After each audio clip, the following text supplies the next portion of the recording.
Hi guys, welcome back to the channel. Okay, today we're driving through Spanish Town and we're going to drive through St. Jago Heights, which is one of the nicest communities in Jamaica and probably the number one community in Spanish Town. So this is St. Jago Heights, some very nice homes.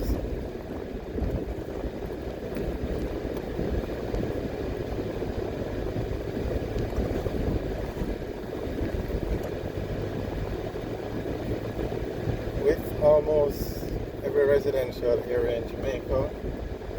Homes are very nice, but the roads would need some fixing up.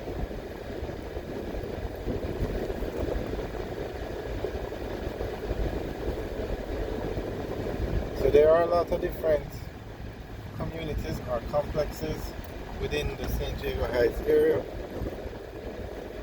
Another one is Rooney Heights.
The name of this complex is Twickenham Heights.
Alright, this neighborhood is now Tri Hall Estate.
Alright guys, so this is a tour of San Diego Heights, which is in Spanish Town. Hope you enjoyed the video. Remember to like, share and subscribe. Have a good day.